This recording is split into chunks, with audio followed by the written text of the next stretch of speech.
Okay guys, we're back. I managed to get that stubborn exhaust valve lapped in nicely. No endorsement here. Like I said, I just want to point out a couple of the parts I use in case you guys are looking for part numbers. Those are the valves. The V3081 is the intake, and the V3082 is the exhaust. I thought they were very nice quality. This way you have the numbers, because you can, if you're like me, you can do research on that stuff. But I want to point out something I was very concerned about. These are the valve seals I'm using, Velcro. You see the number up there. But what really worried me at first, and I had to cross-check this a bunch of times, is that typically these kits come with these little plastic sleeves, so that if you're doing a new valve seals and it's, you're doing it with the engine in the vehicle and stuff, they have these nice little sleeves that fit over the valve stem so that you don't, let's see if I can get this in camera, so you don't cut the seal on the sharp edges of the stem here. But right off the bat, let's see, now it focused for me. This one had no way in heck it was going to fit over that thing. You see that? As tight as get out. Usually they slide over, so I started fearing that they were the wrong seals. So I cross-checked it as many ways as I possibly could, and they're supposed to be the right seals. So I'm just hoping that that this is wrong, the little stem, because obviously you don't want, let's say that this thing has a much higher tension on the rubber than it's supposed to. These kind of things are made to have just the right amount of tension. That's why you have a spring on it and all that stuff, and a certain amount of allowable weepage and all this kind of things. But at the end of the day, I'm going to go with it because I'm pretty confident, because I checked it as many ways as I could, and I called every auto parts store and they all said it was the right number. But I wanted to point out too is that a nice little thing is that these particular valve stems, hang on, I don't know if it's going to focus. There you go. They're not very sharp. They have a nice little slightly rounded edge on them. Some of them are like dead sharp, and you don't really want it to cut the seal when you're going in. There's another reason I didn't take these in and out of the seals, stuff like that. So another reason I wouldn't suggest even spinning it in. I'll show you in a minute how I'm going to put them in, but I'm just going to put them straight in one time. So what I do in this instance is this, because now your valves are done and they're good. You really want to protect them. Let me see if I'm panned down enough here. Hang on. I know this thing has the ability to pan in and out and stuff. Hang on. Maybe I'll just back up. Oh, there you go. Oh, that's in. There you go. So what I'm going to do is, because like I said, once they're in, I'm always afraid, they're more fragile than you think. You don't want them to get bent, right? So hopefully you can see this on camera. I'm going to take a big balled up rag like this to keep these all been lapped. And in case I didn't mention it, they're married to each spot. So once you lap them in, you want them to stay in those spots because they're fitted to those spots. So I'm going to put a big rag here. So when I lay it down, I'm confident that those valves are going to be flat against the bench, and they're not going to sneak out and get bent in any kind of way. To see me still on camera here? Yeah, okay. So now let me move this down a little bit. Now I chose a socket for this purpose, and I'll show you why. It happens to be a 11/16 half-inch drive deep, right?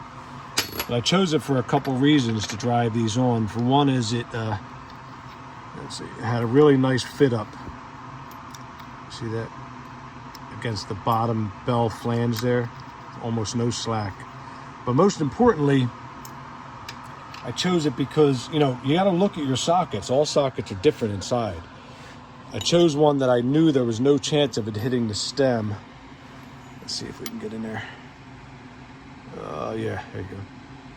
I looked at it first to make sure there was zero chance that it could accidentally hit the stem. So if you're going to pick a socket for this, that's great, but make sure you check the inside. They're all different inside. They're not cookie cutter. So I'm going to see if we can get in here. Any kind of decent view. Maybe. Or you'll probably even get the idea from back here. So I put a extension on it just to make it easier to not hit my knuckles once I'm up in this position here. So when I was done lapping each valve, I lubed the stem again. I made sure everything was clean, all the paste was off everything.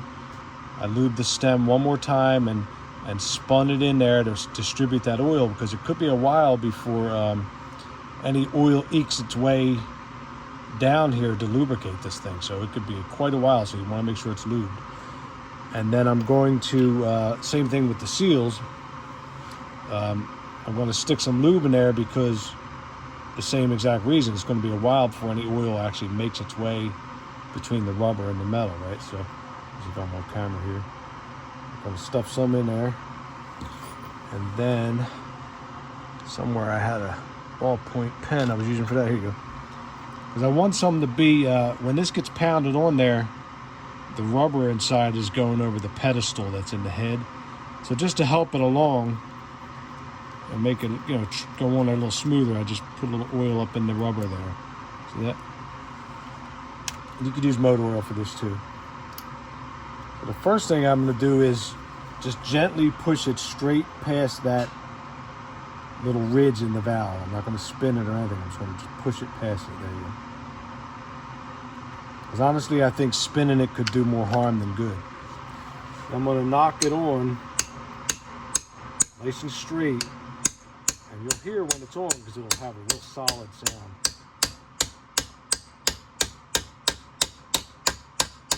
Yeah, it's getting there. There you go. That's on. Okay. See if we can get a shot of that. See that one. Hang on. That one is on. So, sorry about that, guys. It's all pretty tightened down inside these heads with overhead cams. So you see that? So I'm going to repeat that process for all 4 of these valves. And then I'm going to come back on camera for you guys and show you how I'm going to put the keepers in. The valve keepers, I already had mine all cleaned off, dried and cleaned off. And I will tell you just on this quick segment, in case I forget on the next segment. Let's see if I can get a close-up here. Let's see. There you go. Ooh. Right there. These are, in case some of you guys are beginners, they're tapered. You see how they're, focus in here, they're fat on this side and they're skinny on that side. So if you look at it, let's see if I can get it from the side without dropping it. There you go. It's tapered. And that is extremely important. I cannot stress this enough that these have to be right. The fat side always goes up. So when these things ultimately are holding this valve in, I'm trying to look through the camera and work here. Yeah, like that. There's 2 of them, of course, but the fat side is always going to be up like that. So I'm going to show you how I put these in a minute, but same thing for this one. So once that's all together, that's what you're going to have. So when you make your final inspection, and I'll show you how I'm going to do that in a minute. I don't even know if you could even get one to go in wrong, but just in case, and they're always this way. And one other quick thing is that these, at least on this particular engine, this is why you have to pay attention to detail.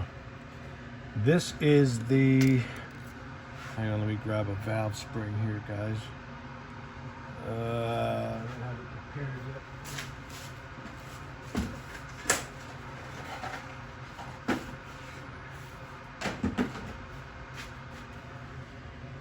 This is the retainer for the top of the valve spring, like that. Okay. So if you look very closely, I'm going to take it off here now because it's not super obvious. This side is rounded and this side has a dead flat 90-degree margin in there. You see that? So it almost looks the same if you just glanced at it, but you can see, and it's probably obvious to you guys now, that the flat side goes against the valve spring. So just, you know, when you're doing this kind of stuff, take your time and look at every one. And I'll show you in a minute when I'm done. As anybody can make a mistake, I'm going to go back when they're in and I look at every one. I'm going to look at the keepers. I'm going to look that I got that in the right way. And every little detail matters. There's no such thing as close enough with this kind of work. Okay, guys, catch you in a few.